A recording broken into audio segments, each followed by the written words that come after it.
Hello, I'm Professor Alex Watson, and I'm a historian at Goldsmiths, University of London. And this headline lecture is on Why Did Germans Vote for Hitler? What I'm going to do in this short recording is set the scene, explain to you why this is such an exciting topic, and give you some key themes and ideas that I want you to think about in preparation for our webinar on this topic on Wednesday, 20th of October, 2021. And I'm really looking forward to talking this through with you then and seeing what ideas you've got and what your responses are. I share my screen and open my PowerPoint. We can start on the 30th of January 1933, a truly epoch-making moment, the day that Adolf Hitler becomes Chancellor of Germany. Now, this was the beginnings of the Nazi regime, a regime which would very quickly imprison or kill its opponents and seize total power in Germany, a regime which would rearm the country and launch a Second World War, and a regime which would murder most of Europe's Jewish population, some 6 million people. And when that regime finally died in 1945, at the end of the Second World War, it left Germany, and with it most of Europe, in ruins. And this is where it all begins, 30th of January 1933, Hitler becoming Chancellor. Now, Hitler wasn't elected Chancellor. His party, the Nazi Party, never won a majority of the German vote in Parliament, in the Reichstag, as the German Parliament was called. In fact, no party in the interwar German democracy ever won a full majority. The constitution of the democracy, the so-called Weimar Constitution, was deliberately designed to avoid big majorities being won by one party. Instead, it was set up so that the parliamentary system would reflect the varying different political shades across the nation. Hitler was appointed, and he was appointed by the president, the former First World War General Field Marshal Paul von Hindenburg, on the advice of Hindenburg's conservative and authoritarian allies. But Hindenburg reached out for Hitler precisely because Hitler had a mass following. By January 1933, Hitler's Nazi Party was the largest party in Germany's Parliament, winning millions and millions of voters.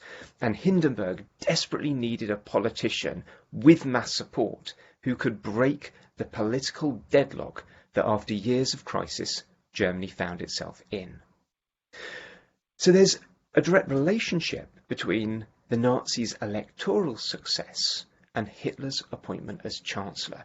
Without those electoral victories, there would have been no Nazi regime.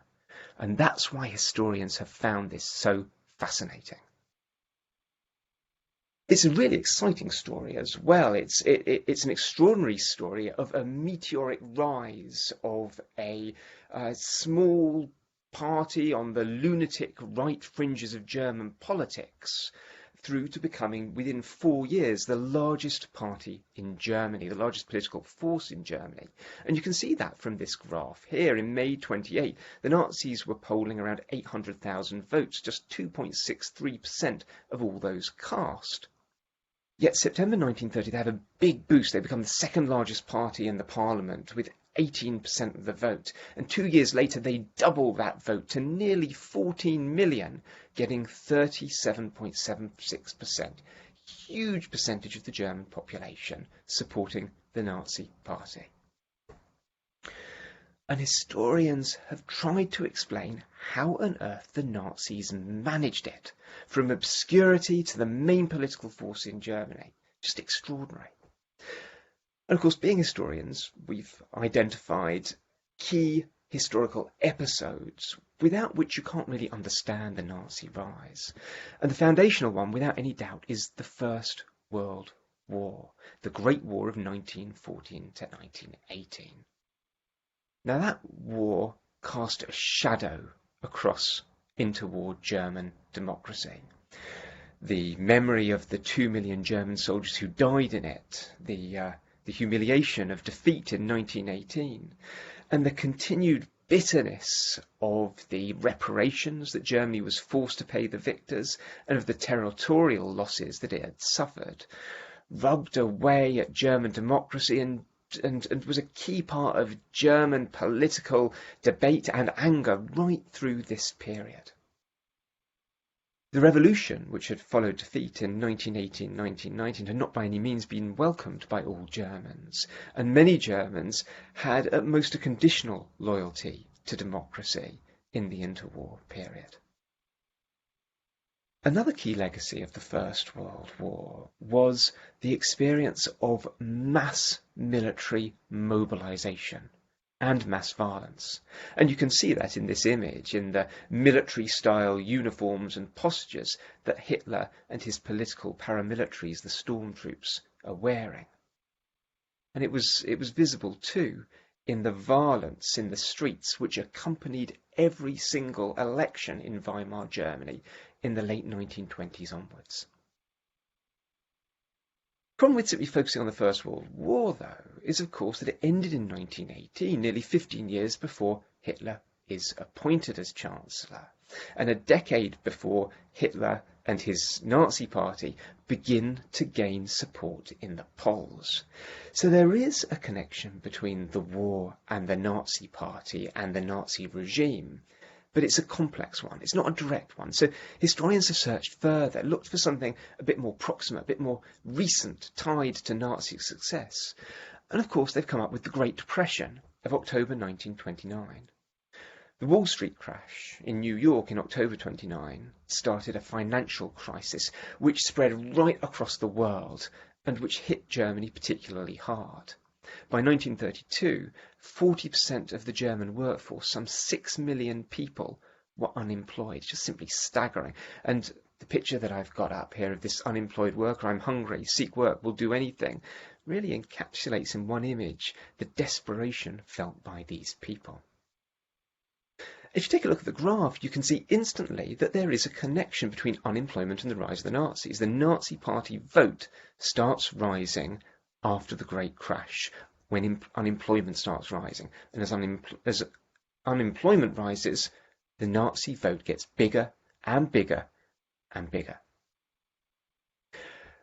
But again, it's a complex relationship, and we see that if we dig down a little, because it's not the unemployed who are voting for the Nazis. If you look at electoral district data, so what's going on in the different electoral districts that made up Germany, what you find is that the more unemployed there are in any district, the lower the Nazi vote. We've got a bit of a paradox here, a bit of a problem. On one hand, clearly, as the graph shows, as unemployment rises, the Nazi Party vote is rising. But on the other hand, the district level data shows that it's clearly not the unemployed who are voting for the Nazis, it's other people. Unemployed tend to vote for the Nazis' arch enemies, the communists. So what's going on? How do we explain the Nazi rise? Why did Germans vote for Hitler? And I think to answer that question, we need to ask another kind of sub-question. First, as a preliminary step, who voted for the Nazis? Because, of course, not all Germans did vote for the Nazis. Many Germans didn't. And I like this image that I've got on the screen now, because I think it says a couple of things about the end of the Weimar Republic and democracy in interwar Germany. First thing is it shows the sheer range of options that Germans had. Germans were not short of political options, of political parties to vote for in the early 1930s. You've got the Nazis closest to the camera, the National Socialists, but next to them, the man in the suit, you've got an advert for the German Catholic Centre Party. Next to him is a social democratic activist. Social Democratic Party was the democratic mainstay of the Weimar system. And next to him, the Nazis' enemies, a communist. Beyond that, there's a conservative nationalist, and there were many, many other parties representing a range of different interest groups. So there was certainly no inevitability that Germans would vote for the Nazi Party. The other reason why I like this image is that I think it hints at something about political messaging. about what we often call propaganda, about parties' self-image. How did the Nazi Party reach out to prospective voters? What was its message? How did it present itself? And those are questions that we'll be exploring in the webinar in October. And to drill down, to find out why some Germans were particularly likely to vote for the Nazis, we need to analyse more and think about who exactly voted for the Nazis. And for a long time, there were two main theories explaining the Nazi rise. The first was Seymour Martin Lipset's class analysis theory, which argued that Nazism is a manifestation of middle-class extremism, and that Nazism especially appealed to the needs of small farmers, to businesses and craftsmen who were under great distress in the capitalist crisis triggered by the Wall Street crash. And Lipset, in this class analysis theory and his follows, argue that middle-class voters were key in the Nazi rise. They were responsible for it. The Nazi movement was above all, they argue, a middle-class movement. The competing theory is Bendrix's mass society theory, and that doesn't see the middle class as being especially important. Instead, it takes German interwar society as a whole and argues that it was atomized, that individuals by themselves, that whole social groups were separated from each other, something that actually people worry about in our own society to a great degree as well.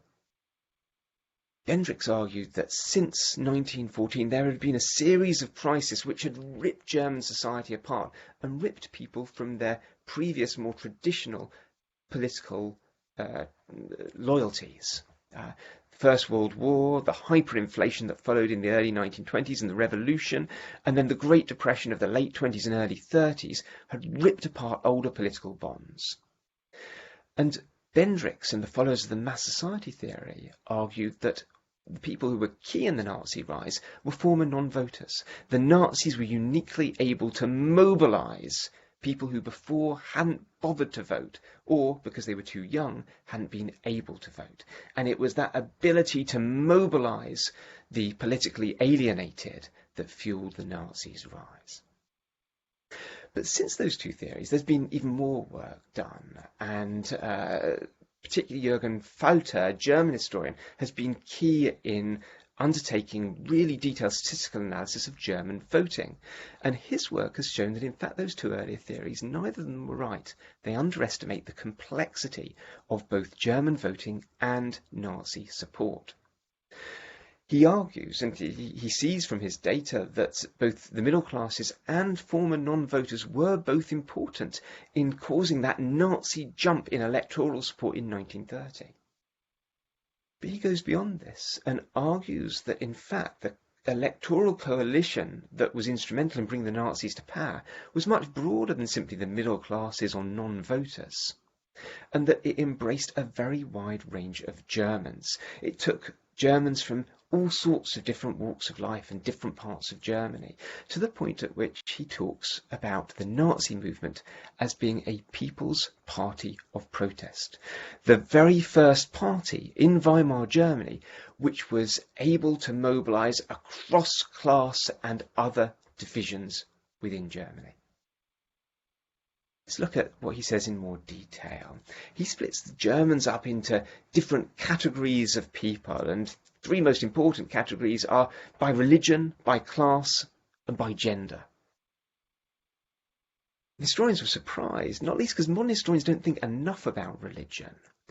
That tends to be a medieval thing. We don't think about religion. It's not important in the modern world, but it really, really is. And it really was in interwar Germany. And it turns out that religion was the key voting variable, the key thing which determined whether someone was likely to vote Nazi or unlikely to vote Nazi.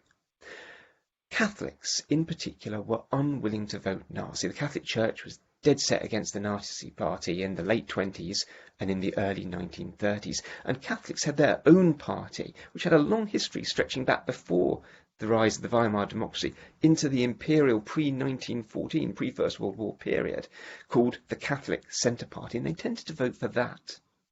And we can see that if we look at the statistics for the election of July 1932, when the Nazis were at peak popularity before Hitler becomes Chancellor, some 40% of German Protestants vote Nazi, but only 14% of Catholics vote for the Nazi Party. Second key variable, class. Class is also very important, and indeed it's true the middle classes dominated, or at least were the most significant group within the Nazi Party electorate. Numerically, the dominant people were small businessmen, craftsmen and farmers, often called the old middle classes. And they were numerically dominant because there were so many of them willing to vote for the Nazi Party. But in terms of the group among whom the Nazis were most popular, it was actually the upper middle classes, but there were fewer of them, so they were outnumbered by the small businessmen, craftsmen and farmers. Lower middle class and upper middle classes comprise together 60% of the Nazi electorate, so middle classes are indeed very, very important. But it turns out workers are much more important than was recognised before as well. Industrial workers who work in factories tend to support either the Social Democratic Party, the mainstay of Weimar democracy, or the communists. But other types of workers, workers in commerce, agricultural workers, were actually pretty keen on the Nazi Party, and some 40% of those voting for the Nazis in the early 1930s were of a working class origin. And this is why Falter talks about this People's Party of protest. It really allows that large working class constituency allows the Nazis to present themselves as a German unifying people's party. The other important characteristic is gender. Several contemporaries in Weimar blamed women for the rise of the Nazis. But actually, Falter's research shows that in fact, women were much less likely to vote Nazi, especially at first, than men. German women tended to vote more than men for conservative parties, but not for radical ones. And therefore, in 1930, the major first jump that the Nazis make, was driven by male voting, not by women. Only in July 1932 was voting roughly equal. Women are a really important constituency in the Weimar Republic, not least because they actually outnumber men. The Weimar electorate is disproportionately female. And you can think about why that should be. Why were there more women than men in the electorate in the early 1930s? You can tell me when I see you in October. I'll be interested to hear what you come up with. And that sets us up for the questions that I'd really like to explore with you in our upcoming webinar. The first question that I want you to think about is, why were some Germans more likely than others to vote for the Nazi Party in the early 1930s? So why were Protestant middle classes especially likely to vote Nazi? And why were German Catholics and industrial workers underrepresented among Nazi voters? That's a key question we've got to tackle if we're going to understand why these Germans voted for the Nazi Party, why they voted for Hitler.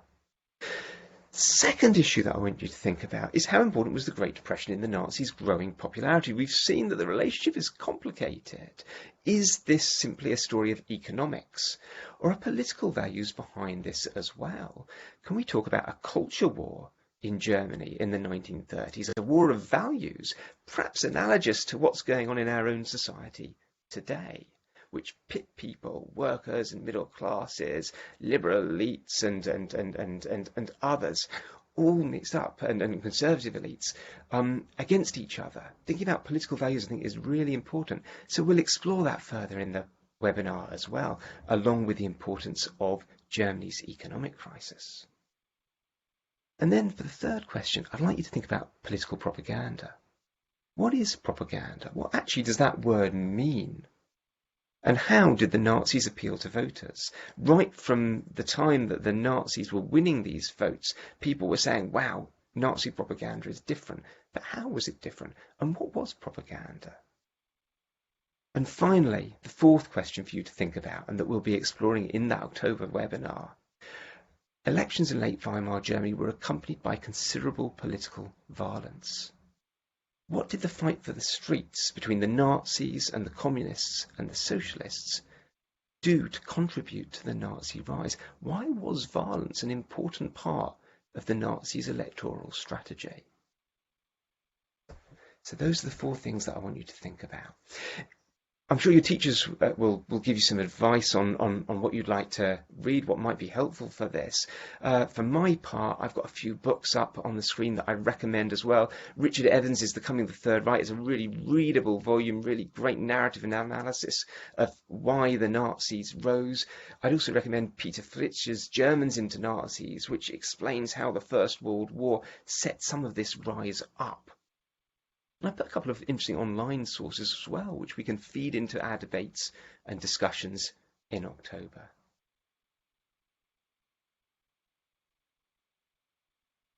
So, that's the headline lecture. Why did Germans vote for the Nazi Party? We'll talk more about this in October, and I'm really looking forward to seeing what you come up with then. See you in October, 20th of October, Wednesday.